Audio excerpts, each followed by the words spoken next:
what it is, how we can apply it to our lives, and how it can be applied to COVID-19. So, quick facts. Basically, what is the Old Friends theory? It was proposed by Graham Rook in 2003 as an alternative or refinement of the Hygiene Hypothesis. It's all about microbes and the human microbiota. And then why is this important? It connects bacteria with our immune system. It helps us live healthily. And we can also connect it to COVID-19. Some of Graham Rook's quotes are, we are not individuals, we are ecosystems with microbial partners. Or, to understand why we evolved, the need for contact with microbial biodiversity from the natural environment, it is important to understand the evolution of the immune system. And our abstract. Basically, we said that we will research and create a project based on the Old Friends hypothesis, which is a biological hypothesis concerning evolutionary biology, molecular biology, and human health. It generally states that humans have co-evolved with bacteria and we have benefited each other for millions of years. So, bacteria are our microbiome. We decided to look at how the COVID-19 situation with the lockdowns associated with the pandemic affected children's immune systems, and through the Old Friends hypothesis. And then we think it's very important for everyone going forward in life because it helps you learn about your own immunity. We wanted to learn about the details of the hypothesis, how everyone can apply it to their daily lives, and how its implementation is affected in children during the past year of lockdowns. So, the hygiene hypothesis. It is a theory that suggests that a young child's environment can be too clean to effectively stimulate their immune growth. The immune system will not mature properly if this happens. It will not react appropriately when encountering germs or other environmental triggers later in life, and it can be used to explain the high cases of asthma and allergies in too clean, highly developed areas. This is how it works. Stimulation of the immune system causes many immune cell types and antibodies to be created. But if there are delays in exposure, a weaker immune response will be created, and that in turn produces a weaker ability of the immune system to suppress the inflammatory response when it's challenged.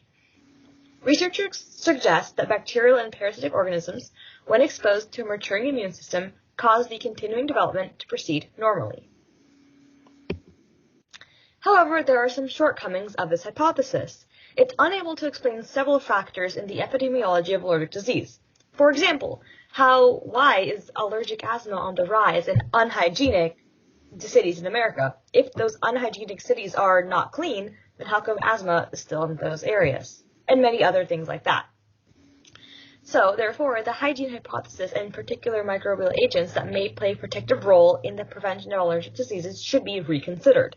Common childhood illnesses and infections, which are referred to as crowd infections, which lead to either death or immunization, are not believed to have existed in early human history.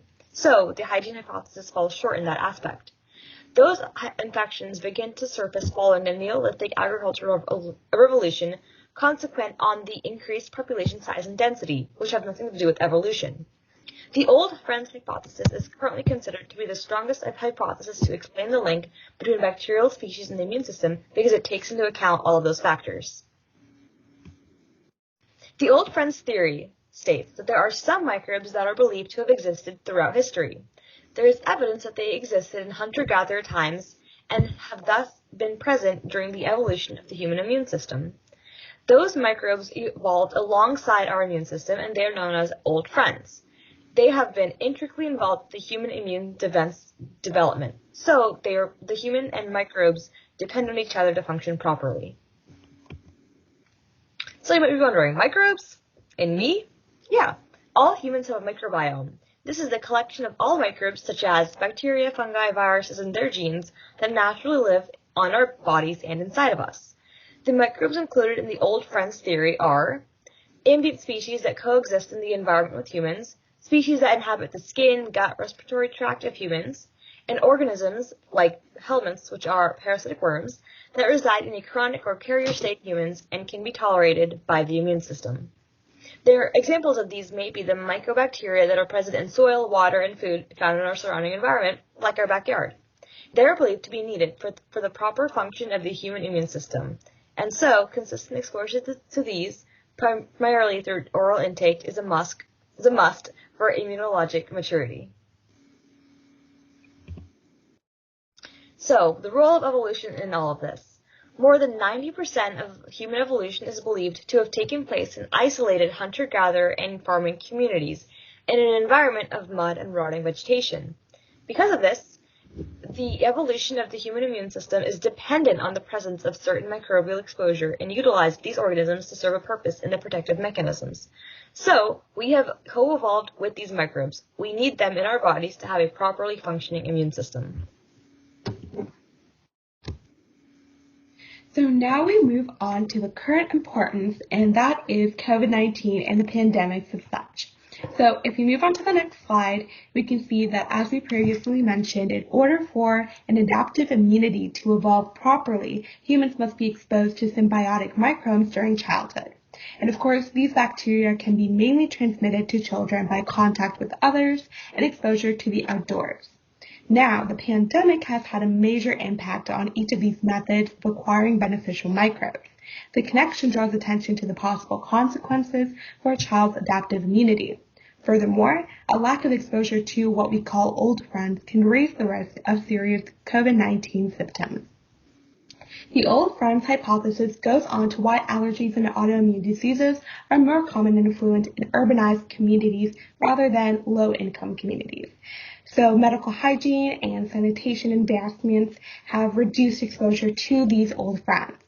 Due to the absence of microbial exposure, immune dysregulation has been occurring, causing the immune system to overreact to low-risk microorganisms. Children are only born with the innate immune system, and this means that they have the ability to function, but they do not know how to use it. So it's kind of like having a recipe book with all the ingredients, but no actual instructions to how to put it together. The adaptive immune system begins to develop at the first few years of life when exposed to environmental or maternal microbiota. We must develop this microbial exposure in order to develop an adaptive immunity, and that may actually be able to work because you'll then have an exposure to a broad range of organisms, and that can help those beginning antibodies to discover and recognize a set of microbes instead of just a few. And it also prevents inappropriate inflammatory responses by setting up the regulatory mechanisms. So of course there are consequences to our safety when regarding the COVID-19 pandemic, as during the pandemic, strict lockdown procedures were put against schools and other public spaces.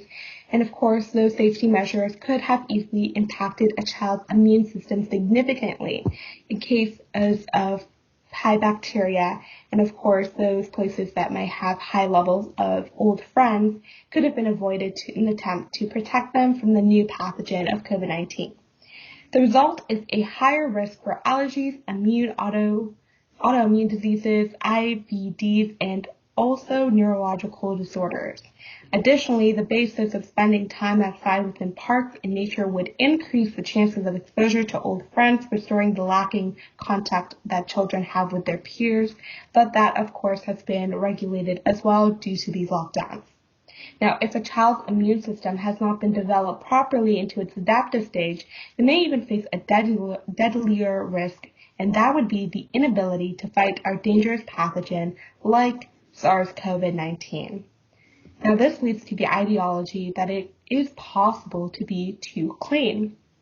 Even though personal hygiene may be effective in your own home as it kills off those pathogens, they may still lie outside with another's environment and, of course, in nature itself. However, this does not mean to randomly place your child in bacteria or pathogen-heavy areas. Instead, you should allow your kids to have enough time outside, as you can see in the next slide. Of course, if they are vaccinated or if they're in a community that presents a lot of herd immunity, that can be great. And exploring their natural environments is great for children to develop that immune system. Even having pets or letting them interact with animals is also a good way to get those healthy microbes. And here we have a lovely quote by us, and it says, "Follow COVID-19 protocols to prevent the spread of the virus but don't let it stop you from hanging out with your quote-unquote old friends. And of course, this does not prevent you from hanging out with the elderly. That's not what we're talking about. We're talking about those microbiome old friends, but that doesn't mean that elderly people aren't people you should hang out with. I'm sure they're great, but old friend microbiomes are the top notch for that Gucci immune system. So now handing it off to Jackie for our closing statement. So here we have a little summary and a timeline of events. So from 1960 to 1990, we saw a rapid increase in allergenic asthma and other atopic disorders, and that led Dr. Strachan to investigate this. So he found that children in larger households had fewer instances of hay fever because they were exposed to germs by their older siblings. So this led him to research that suggested that a lack of early childhood exposure to certain bacteria can actually increase the individual's susceptibility to disease. So in 1989, he founded the Hygiene Hypothesis. And then later in 2003, the Old Friends Hypothesis was proposed by Graham Rook as an alternative to the Hygiene Hypothesis because he felt that the Hygiene Hypothesis did not cover evolution, and that's why he made the Old Friends Hypothesis. So, a broader application of the Old Friends Hypothesis in not just disease or like COVID-19. So we can see it being applied in birth. So babies who are born through a C-section do not get to immerse themselves in the good bacteria that are needed to build our microbiota right at birth, right after. And then so this is one way the transmission of the microbiota are limited from generation to generation. And then like we've mentioned earlier, without these microbial inputs in early life, our immune systems, endocrine systems, and even our metabolic systems do not develop correctly and cannot function. And that's it. Thanks for watching. Hope you learned something new.